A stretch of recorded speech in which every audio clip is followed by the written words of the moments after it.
토저의 나는 진짜인가 가짜인가 제16장 진짜는 하나님의 황홀한 임재를 믿는다.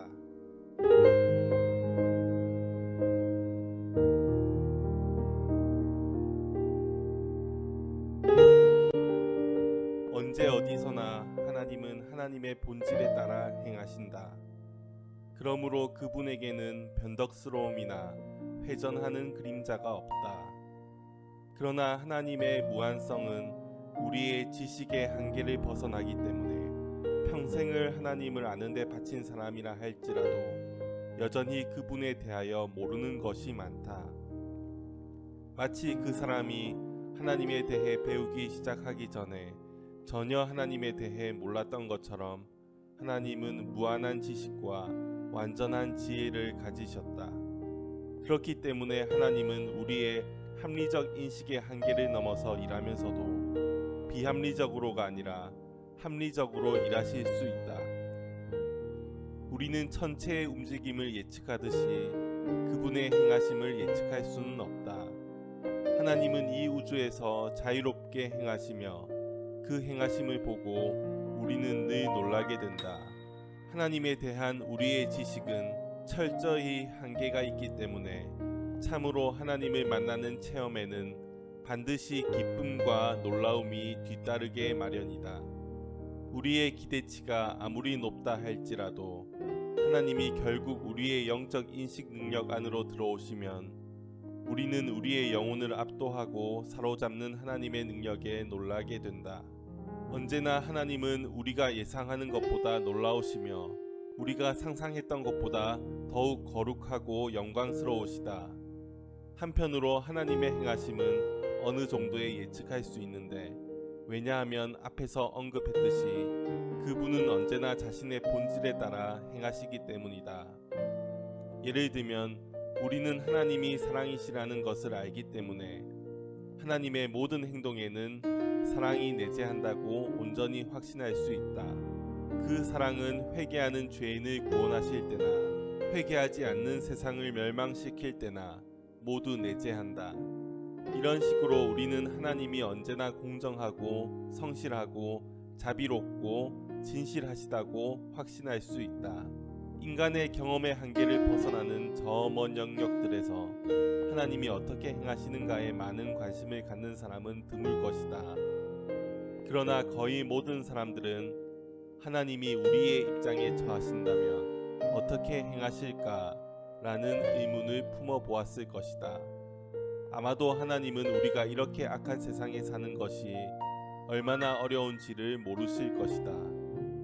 하나님이 잠시라도 우리 가운데 사신다면 어떻게 행하시고 무엇을 하실 것인가? 라고 생각해 본 사람들이 많이 있을 것이다. 이런 생각을 갖는 것은 어떻게 보면 자연스러운 일이지만 실상 불필요한 일이다. 왜냐하면 하나님이 우리의 입장에 처한다면 어떻게 행하실지를 우리가 이미 알기 때문이다. 그분은 실제 우리 가운데 계셨다. 하나님이 인간의 몸을 입고 나타나신 것은 경건의 비밀이다. 그분의 이름은 하나님이 우리와 함께 계시다라는 뜻의 임마누엘이다.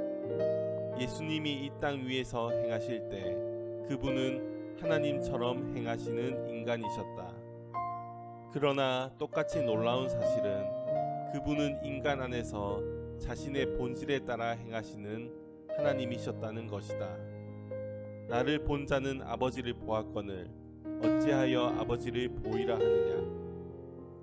이것은 참으로 영광스럽고 놀라운 사실이다. 그러나 거기에서 끝나는 것이 아니다. 하나님은 여전히 인간들 안에서 행하신다. 어디에서나 하나님은 자신의 본질에 따라 행하신다. 이것은 시가 아니라 인생이라는 실험실에서 실험될 수 있는 명백한 사실이다.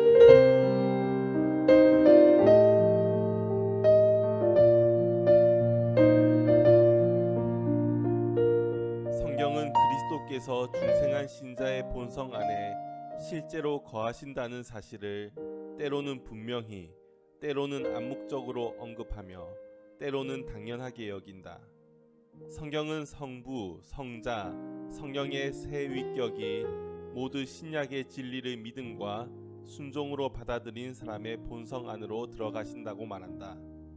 사람이 나를 사랑하면 내 말을 지키리니 내 아버지께서 저를 사랑하실 것이요 우리가 저에게 와서 거처를 저와 함께 하리라. 성령님이 신자 안에 거하신다는 교리는 너무나 잘 알려졌기 때문에 여기에서는 더 이상 그것에 관한 성경 구절을 인용하지 않겠다. 하나님의 말씀을 아주 조금이라도 배운 사람은 이 교리를 잘 이해할 것이다. 인간 예수 그리스도는 모든 면에서 하나님이시다. 하나님이 그리스도 안에서 나타나셨을 뿐만 아니라 그리스도로서 나타나셨다는 것이 사도시대부터 지금까지 교회의 확고한 믿음이다. 아리우스 주의자들과 논쟁을 벌이면서 교부들은 이 문제에 관한 신약의 가르침을 고도로 압축하여 신조로 만들 필요성을 절박하게 느꼈다. 우리 모든 신자들은 이 신조를 최종적인 것으로 받아들여야 할 것이다. 교부들이 만든 신조는 이렇다. 하나님의 아들 우리 주 예수 그리스도가 하나님이시며 인간이시라고 믿는 것이 올바른 믿음이다. 그리스도는 자신의 아버지의 본질을 갖고 모든 시대들 전에 태어나신 하나님이시며 자신의 어머니의 본질을 갖고 이 세상에 태어나신 인간이시다. 그리스도는 완전한 하나님이시며 완전한 인간이시다. 한 인간이 이성적 영혼과 육체를 가지고 있듯이 한 그리스도가 하나님이신 동시에 인간이시다. 신자의 마음속에 계신 그리스도는 갈릴리와 유대에서 행하셨던 것과 똑같이 행할 것이다. 그때 그분은 거룩하고 의롭고 자비롭고 온유하고 겸손하셨다. 그분의 본질은 그때와 조금도 달라진 것이 없다. 어디에 계시든 그분은 동일하시다. 하나님의 우편에 계시든 참 신자 안에 계시든 그분은 변하지 않으신다. 인간들 중에서 행하실 때 그분은 그들을 사랑하셨고 그들의 친구가 되어주셨고 기도를 많이 하셨고 친절하셨고 하나님을 경배하셨고 자신을 희생하셨다. 이제 그분이 사람들 안에서 행하실 때 그분이 그때와 동일하게 행하실 것이라고 기대하는 것이 당연하지 않은가? 그렇다면 참 그리스도인들이 때때로 그리스도인답지 않게 행동하는 것은 어찌된 일인가? 그리스도인이라고 고백하는 사람이 그의 삶에서 그리스도의 도덕적 아름다움을 보여주지 못할 때 어떤 사람들은 그가 그리스도인이라고 스스로 착각한 것이지 실제로는 그리스도인이 아니다 라고 말한다. 그러나 이렇게 단순하게 판단하기에는 문제가 복잡하다. 그리스도가 신자의 새로운 본성 안에 거하시는 동안에도 그의 옛 본성은 강력한 힘으로 도전한다. 옛 본성과 새 본성 사이의 전투가 대부분의 신자들 안에서 늘 벌어진다. 어떤 신자들은 이 전투에서 싸우기를 포기하고 패배자의 삶을 살아간다. 그러나 신약 성경은 그렇게 해서는 안 된다고 가르친다. 로마서 6장에서 8장을 기도하면서 깊이 연구하면 승리의 길이 보일 것이다. 그리스도가 우리 안에서 완전한 통제권을 가지시도록 한다면 그분은 과거의 갈릴리에서처럼 지금도 우리 안에서 행하실 것이다.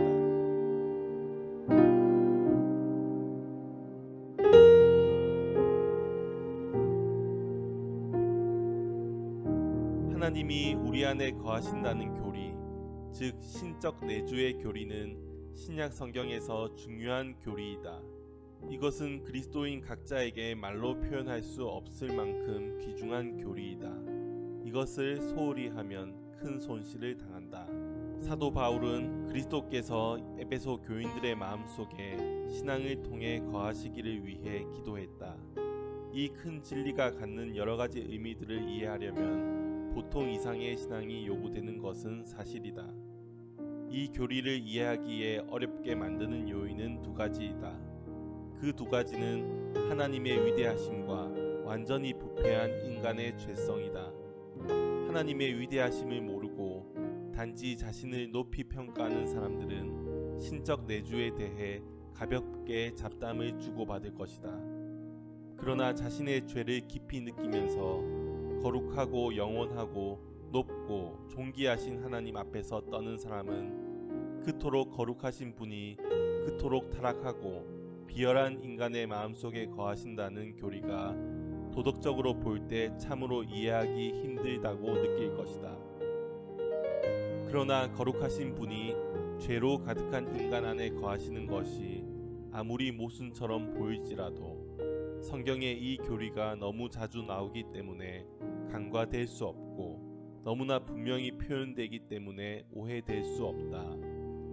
주 예수님은 사람이 나를 사랑하면 내 말을 지키리니 내 아버지께서 저를 사랑하실 것이요 우리가 저에게 와서 거처를 저와 함께하리라 라고 말씀하셨다.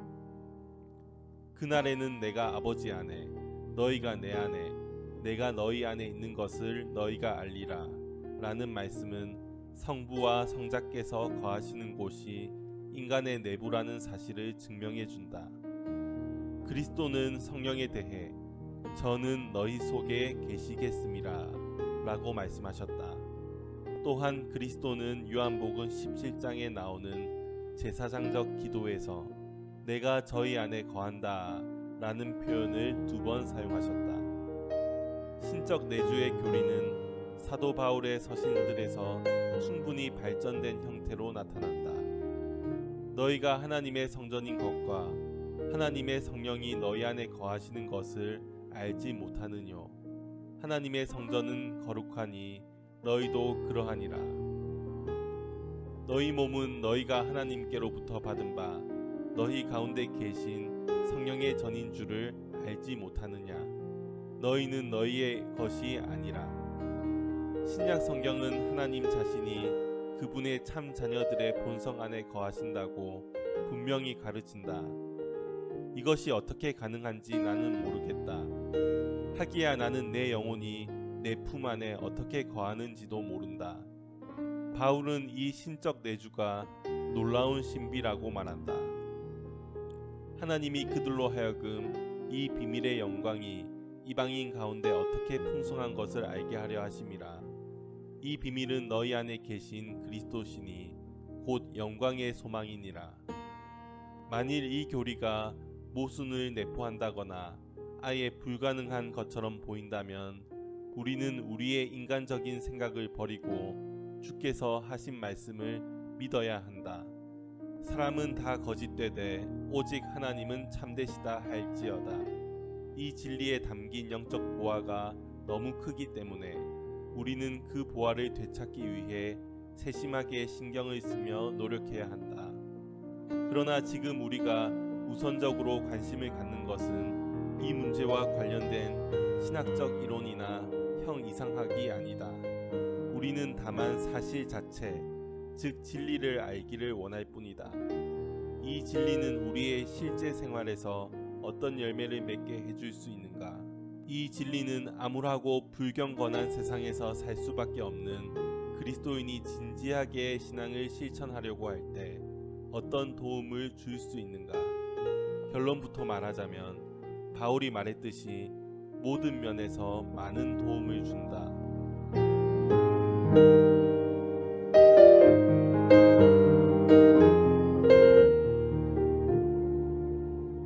하나님은 자신의 백성 안에 거하시되 단지 수동적으로 거하시는 것이 아니다. 하나님은 그들 안에서 어떤 것을 이루기를 원하시며 그들 안에서 일하신다. 우리는 그분이 어디에 계시든지 간에 그분의 본질에 따라 행하신다는 것을 기억해야 한다. 우리 안에서 그분은 그분의 거룩한 본성이 원하시는 것을 행하실 것이다.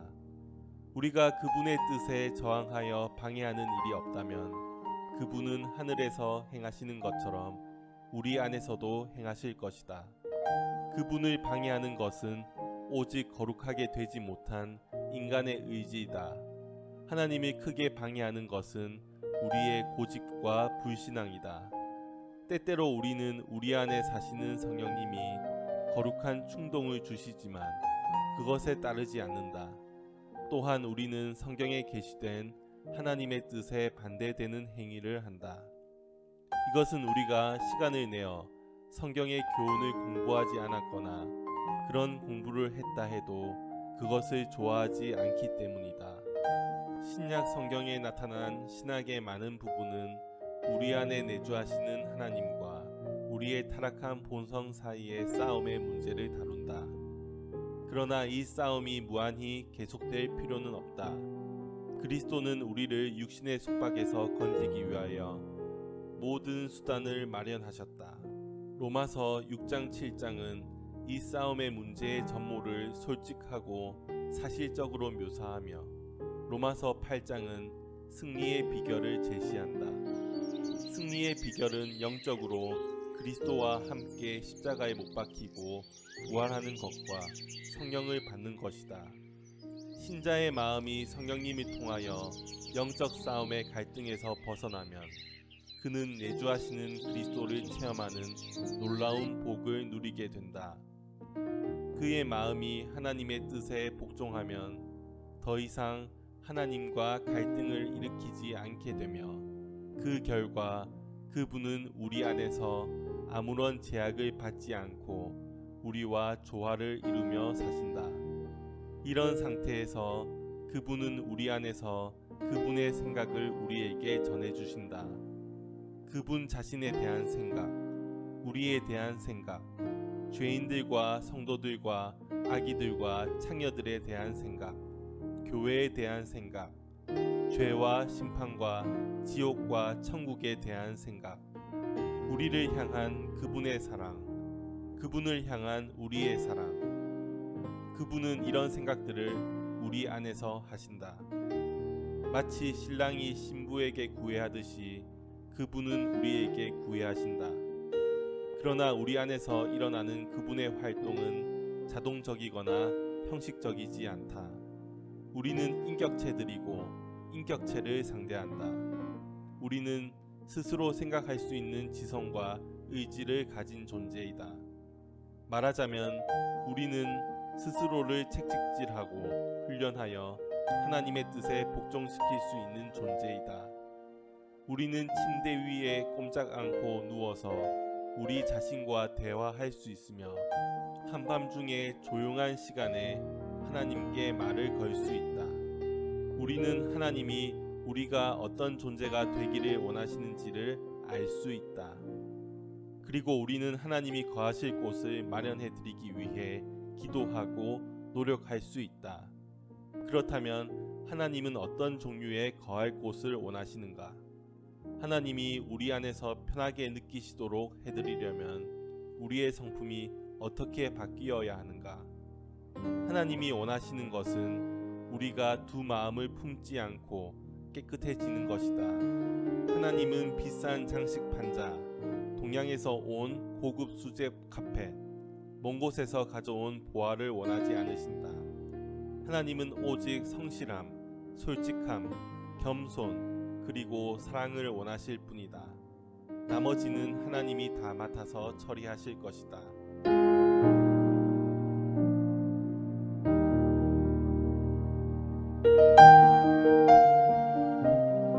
하나님이 지고선이시라면 이 땅에서의 우리의 지고의 복은 하나님을 최대한 완전히 아는 것이다. 구속의 최종적 목적은 영원히 복되신 하나님을 직접 뵙는 것이다. 현재 상태에서 우리는 인간의 눈으로 하나님을 볼 수 없다. 하나님은 모세에게 내가 내 얼굴을 보지 못하리니 나를 보고 살 자가 없음이니라 라고 말씀하셨다.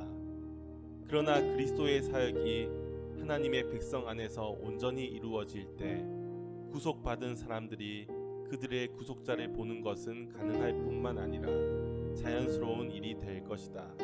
사도 요한은 그가 나타내심이 되면 우리가 그와 같을 줄을 아는 것은 그의 계신 그대로 볼 것을 인함이니 라고 말하면서 이 점에 대하여 분명히 밝힌다.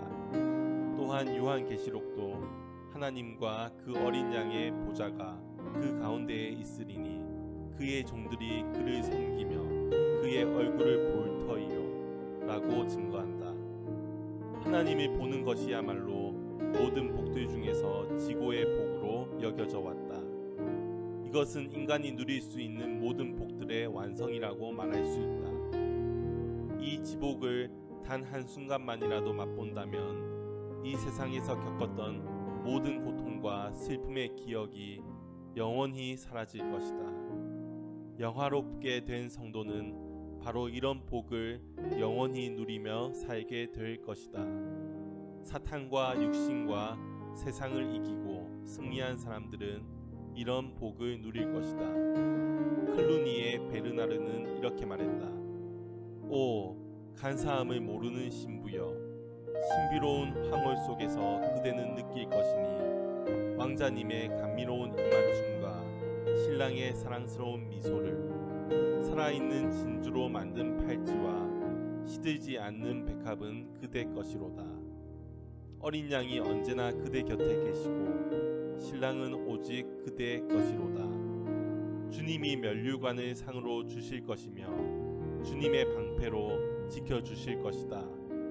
주님 자신이 그대의 궁전이며 주님 자신이 그 궁전의 건축가이시다.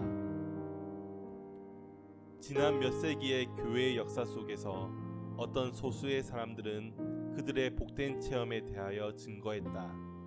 짧게 혹은 길게 그들은 황홀한 상태에 빠져들어가서 하나님을 보는 지복을 적어도 어느 정도는 체험했다.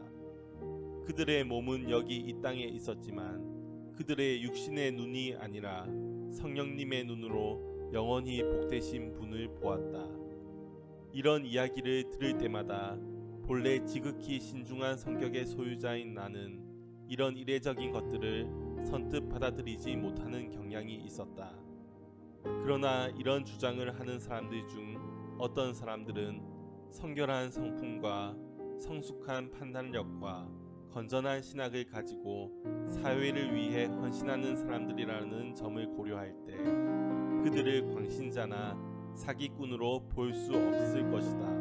나 자신도 그들의 주장을 사실로 받아들인다. 그러나 이런 특수한 경험을 한 사람들을 제외한 절대 다수의 사람들은 지극히 높으신 하나님을 보는 지복이 어떤 것인지를 알려면 주님 재림의 날까지 기다릴 수밖에 없을 것이다. 그러므로 그날이 올 때까지 우리는 피의 언약으로 말미암아 우리에게 주어지는 영광의 광채의 상당 부분을 놓치며 살 수밖에 없다. 물론 방금 언급한 사람들처럼 우리도 믿음을 가지고 성결한 삶을 위해 힘쓴다면 이 세상에서도 어느 정도 이 영광의 광채를 맛볼 수는 있다.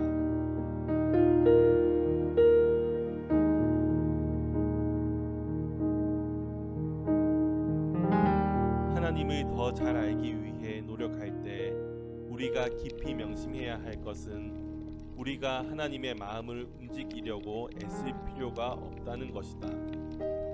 하나님은 이미 우리에게 은혜를 베풀 마음을 갖고 계신다. 그것은 우리의 기도 때문이 아니라 그분의 선하심과 인자하심 때문이다. 마이스터 에크하르트는 모든 고결한 영혼에게 자신을 주는 것이 하나님의 성품이다. 당신이 준비만 되어 있다면 하나님은 즉시 자신을 부어주실 것이다. 실로 하나님은 그렇게 하지 않으실 수 없다 라고 말했다. 자연은 진공 상태를 용납하지 못하기 때문에 진공이 생기는 즉시 공기가 그 안으로 밀고 들어간다. 이와 마찬가지로 어떤 영혼이 세상과 죄를 버리고 자신을 비우면 즉시 성령님이 그 안을 채우신다. 이것은 결코 하나님의 성품에 어긋나는 이상한 것이 아니다. 오히려 그분의 성품에 완벽하게 어울리는 것이다.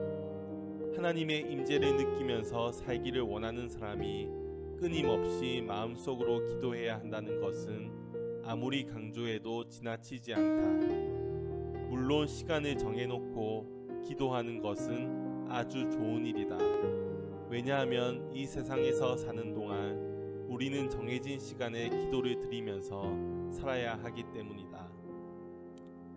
그러나 그것만으로는 부족하다. 우리는 입으로 표현하지 않는 기도를 끊임없이 드려야 한다. 어떤 사람들은 이렇게 복잡한 세상을 살아가면서 늘 하나님을 의식하는 것이 가능한가? 라고 의문을 품을지도 모른다. 그들은 이렇게 시끄럽고 복잡한 문명 사회에서 일상적인 일들을 수행하면서 동시에 하나님에게 정신을 집중하라는 것은 너무 큰 부담을 주는 것이 아닌가? 라고 말할지도 모른다. 이런 의문에 대하여 프랑소와 마라발은 이렇게 대답했다. 비둘기가 그것의 두 날개의 무게 때문에 날지 못하고 떨어지는 것이 아니라 오히려 하늘 높이 날 수 있다. 하나님을 생각하는 것은 부담이 아니라 오히려 우리를 소생시키는 미풍이요, 우리가 넘어지지 않도록 붙잡아주는 손이요, 우리를 인도하는 빛이요, 우리도 모르게 힘을 주는 양약이다. 우리가 깊이 사랑하는 사람과 함께 있으면 마음이 고양되고 평안과 기쁨이 넘치지 않는가? 마찬가지로 하나님을 최고로 사랑하는 사람은 하나님의 임재를 의식하기 때문에 황홀경에 빠질 수 있다. 예수님의 제자들은 예수님을 보았을 때 기뻐하지 않았는가? 예수께서 손과 옆구리를 보이시니 제자들이 주를 보고 기뻐하더라. 우리는 한탄과 불평을 그치고 하나님을 바라보는 삶을 살아야 한다. 하나님이 여기 계시다. 그리스도께서 부활하셨다. 성령이 위에서부터 부어졌다. 우리는 이 모든 신학적 진리를 알고 있다. 이제 이 진리를 영적 기쁨의 체험으로 바꾸는 것은 우리의 몫이다. 그렇다면 우리는 어떻게 해야 하는가? 특별히 새로운 기술이 요구되는 것은 아니다. 만일 새로운 기술이 요구된다면 그것은 오히려 변질된 것이다. 과거로부터 내려온 방법이 참된 방법이다. 그것은 그리스도와 의식적으로 교제를 나누는 것이다. 그리고 이 교제는 믿음과 사랑과 순종에 의하여 가능해진다. 아무리 믿음이 약한 신자라 할지라도 스스로 거부하지만 않는다면 얼마든지 믿음과 사랑과 순종의 삶을 살 수 있다.